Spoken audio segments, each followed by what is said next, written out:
Hello class, eu sou a professora Aline e hoje nós iremos estudar verb there to be, que é o verbo haver. Esse slide bem sombrio que vocês vão encontrar aqui pela frente é devido ao Dia das Bruxas, o Halloween, que aconteceu no dia 31 de outubro. Vamos fazer uma homenagem?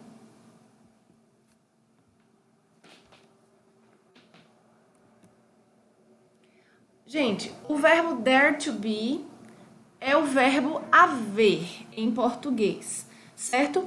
É o verbo haver no sentido de existir.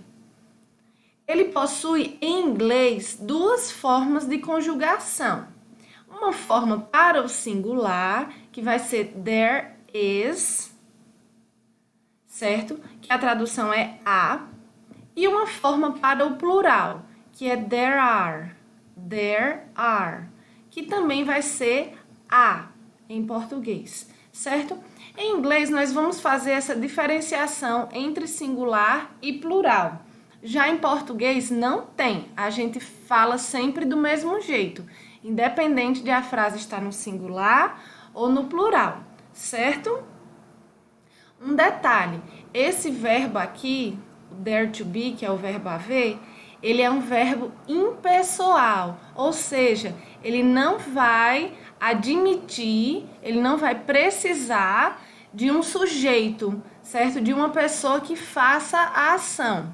Ele não precisa, tá bom? Então, você sempre vai encontrar ele iniciando frases. Mas como saber se é para usar singular ou plural? Vamos ver. É através do substantivo que vier após o verbo. Então, depois do verbo, que é aqui, there is ou there are, você vai observar se a próxima palavra está no singular ou no plural. Vamos ver esses exemplos. There is a hospital in my neighborhood. Há um hospital em minha vizinhança. Gente, um hospital é singular ou plural? É singular, né? Só um sempre vai ser singular. Mais de um é plural. Então, como eu falei aqui em um hospital, eu tenho que usar there is, certo? Há um hospital em minha vizinhança. E nesse outro caso, there are some drugstores in our city. Há algumas farmácias em nossa cidade. Veja que aqui eu falo sobre algumas farmácias. É mais de uma, não é? Veja que aqui a palavrinha está no plural. Farmácias, né? E nós temos também essa palavrinha aqui, algumas. Então, a gente deve utilizar there are, que é há. Certo? Do mesmo jeito que aqui there is, também vai ser há. Lembrando que em português a gente não faz diferença entre singular e plural. E em inglês a gente faz sim. Vamos ver aqui as três formas, né, que a gente pode encontrar das frases, tanto no singular quanto no plural. Elas são as formas afirmativa, negativa e interrogativa. Então, no singular, nós vamos ter na forma afirmativa there is, certo? Que é há. A forma negativa, there isn't ou there is not. Também pode ter a forma completa, certo? Aqui está contraído, né? Que a gente encontra com esse apóstrofo. Mas também posso colocar na forma completa, que aqui vai ser não há.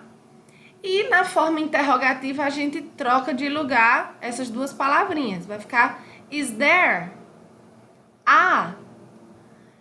No plural, nós teremos there are na forma afirmativa, que também é há. There aren't ou there are not na forma completa, que vai ser não há. E na forma interrogativa, também troca de lugar as duas palavras. Vai ficar are there? Vamos ver aqui alguns exemplos, certo? No singular, nós temos aqui uma frase na forma afirmativa.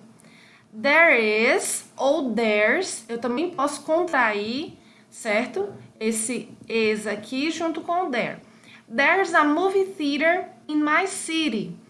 Há um cinema em minha cidade. Então, veja que eu estou falando de um cinema. É singular, não é? Ótimo. Então, eu tenho que utilizar there is ou there's, certo? Vamos ver uma pergunta no singular. Nós temos: Is there a baker in your neighborhood? Há uma padaria em sua vizinhança? Veja que na forma interrogativa eu troquei as duas palavrinhas de lugar e coloquei o ponto de interrogação aqui no final, não é?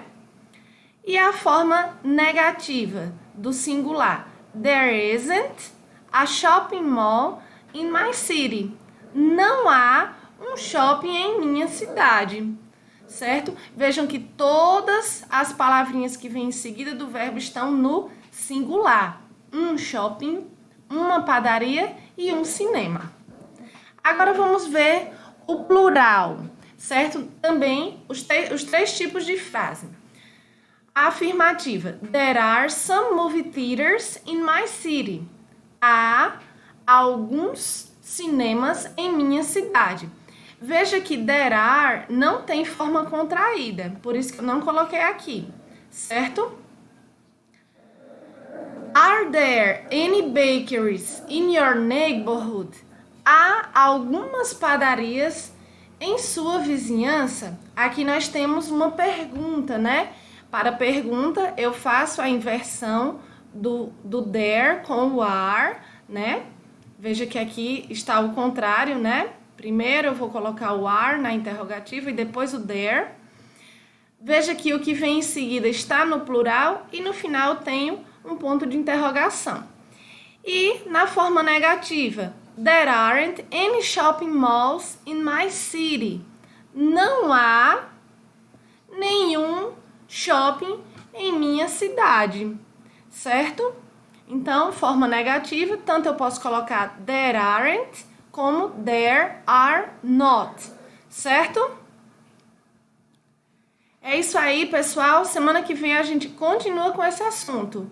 Happy Halloween! Bye!